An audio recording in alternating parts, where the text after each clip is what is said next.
चैंगशिंग बोलता है कि मैं इस फ्यूचर सिविलाइजेशन की बीज रख रहा हूँ और क्या आप मेरा साथ देंगे मिसिस लियांग।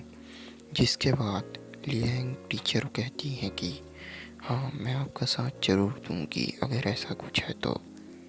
चैंगशिंग कहता है कि मेरी सेक्रेटरी आपको सेकंड लाइफ चैम्बर में ले जाएगी जहाँ आप अच्छे से जी सकती हैं।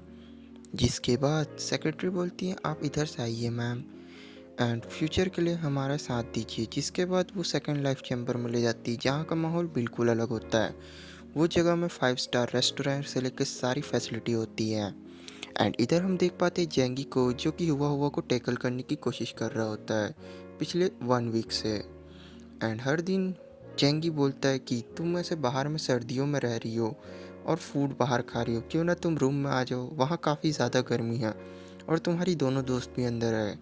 हुआ हुआ देखने के बाद उसे याद आता है कि वो कैसे शिंगशिंग के साथ मस्ती किया करती थी। जिसके बाद जेंगी बोलते हैं हुआ हुआ तुम अंदर कंफर्टेबल रहोगी। एंड जिसके बाद हुआ हुआ उसके पीछे आने लगती है। जेंगी बोलता है आ जाओ, मैं तुम्हें कुछ नहीं करूँगा, तुम यहाँ बिल्कुल सेफ हो। एंड फाइनली हुआ हुआ अंदर आ जाती है। जिसके बाद जेंगी काफ़ी खुश हो जाता है। हुआ हुआ अंदर आते ही मिलियंस का सोफ़ा को खरोचने लगती है अपने नाखूनों से, जिसे देख के जेंगी को बहुत दर्द होता है क्योंकि वो मिलियंस का सोफ़ा है। पर बोलता है इसके लिए कुछ भी हुआ हुआ तुम यहाँ अच्छे से रह सकती हो। जिसके बाद वो बोलती है कि अच्छा है कि ये बिल्ली फीमेल नहीं है, नहीं तो ये मेरी सौतन बन जाती है। एंड इसके बाद हुआ हुआ काफ़ी सारी महंगी चीज़ों को तोड़फोड़ मचाने लग जाती है। एंड उसके बाद जाके एक आलीशान सोफे के ऊपर मस्त गुलाठी मार के सो जाती है। एंड जेंगी उसे टच करने का फील करता है पर तभी हुआ हुआ एग्रेसिव हो जाती है। जिसके बाद जेंगी बोलता है कुछ नहीं करूँगा, बस तुम आराम करो। एंड जेंगी उसके बाद फिर से हुआ हुआ को टच करने की कोशिश करता है और इस बार जेंगी सक्सेसफुल हो जाता है। एंड जेंगी फाइनली खुश होता है कि उसने हुआ हुआ पे कंट्रोल पा लिया। अब हुआ हुआ यांगमी के साथ नहाती, जुओ के साथ तैयार होती और शिंगशिंग और कैरन के साथ वो सोया करती थी और ऐसे ही दिन बीतता जा रहा था। अब हम देख पाते हैं कि जेंगी शिंगशिंग से पूछता है कि क्या तुमने कुछ नया फाइंड किया। जिसके बाद शिंगशिंग बोलती है कि हाँ, एक पर्सन है जिसने हमारे सिस्टम को हैक करने की कोशिश की और वो बिल्कुल हमारे इस विला के पास में ही है। जिसके बाद जेंगी बोलता है कि इतना करीब, मैंने आज तक इसके बारे में कभी सुना क्यों नहीं। और जिसके बाद शिंगशिंग बोलती है कि उसके इक्विपमेंट इतने हाईटेक नहीं है कि वो हमें वो कर पाए और मैं एक जीनियस हूँ, इसलिए मैं इस मामले को हैंडल कर सकती हूँ और शायद मैं उसके सिस्टम को भी हैक कर लूँ। जिसके बाद जेंगी बोलता है कि वो कोई भी हो मैं उनसे नहीं डरता हूँ, पर अगर वो पहले से जंग का ऐलान करेंगे तो हम लड़ने से पीछे नहीं हटेंगे और मैं उन सभी को तबाह कर दूंगा। जिसके बाद जेंगी वहाँ से चला जाता है और शिंगशिंग को बोलता है कि उन्हें ट्रैक करते रहना। जिसके बाद जेंगी कैरन के पास जाता है एंड बोलता है हाय कैरन, ये मैं हूँ। जिसके बाद कैरन बोलती है बड़े भाई जेंगी, अच्छा आप हो, आइए आपका आना कैसे हुआ। जिसके बाद जेंगी उससे पूछता है कि काम कैसे चल रहा है।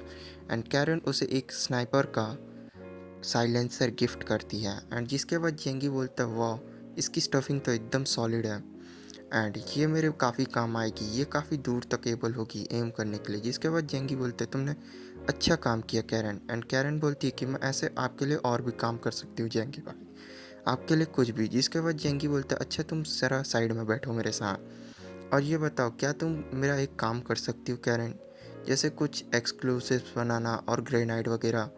जिसके बाद जेंगी बोलता है कि हाँ, ये थोड़ा डिफ़िकल्ट है तुम्हारे लिए। जिसके बाद कैरन जोश में आ जाती है और बोलती है बड़े भाई जेंगी, ऐसा कोई चीज़ पॉसिबल नहीं जो मैं ना कर सकूँ। आपको क्या लगता है ये बचकानी चीज़ें मैं नहीं बना सकती, मैं ऑफकोर्स बना सकती हूँ, बस मुझे इसके लिए थोड़ा सा गन पाउडर और कुछ इक्विपमेंट्स और चाहिए होंगे। जिसके बाद जेंगी बोलता है कि गन पाउडर का तो फिक्र मुझे भी है कि ऐसे माहौल में वो कहाँ मिलेगा, पर कोई बात नहीं, मैं इसके बारे में ज़रूर खोजूंगा और शिंगशिंग को भी बोलूँगा कि हमें। जिसके बाद कैरन पूछती है कि बड़े भाई जेंगी, अचानक आपको ग्रेनाइट बनाने की क्या ज़रूरत पड़ गई। जिसके बाद जेंगी उसे सारी बातें बताता है कि हमारे पास में एक ताकतवर बेस है जिसने हम पे अटैक किया है। अभी तो फिलहाल साइबर अटैक है, पर हो सकता है बहुत जल्द वो हम पे फिज़िकल अटैक भी कर सकें। जिसके बाद कैरन थोड़ी परेशान हो जाती है और रोने लगती है। जिस पर जेंगी बोलता है कि फ़िक्र मत करो, तुम्हारा बड़ा भाई अभी यहाँ ज़िंदा है। और जिसके बाद कैरन थोड़ी शर्माने लगती है, पर जेंगी बोलता है कि तुम बिल्कुल मेरी छोटी बहन की तरह हो और मैं तुम्हारा बड़ा भाई हूँ। अब तुमने बड़ा भाई बोला है तो मैं तुम्हारी हिफाज़त हर हाल में करूँगा, चाहे कुछ भी हो जाए। जिस पे कैरन काफ़ी खुश हो जाती है और स्माइल देने लगती है और जेंगी बोलता है कि मेरा काम होते जाएगा, पर मैंने कुछ ज़्यादा ही अच्छा लेक्चर दे दिया।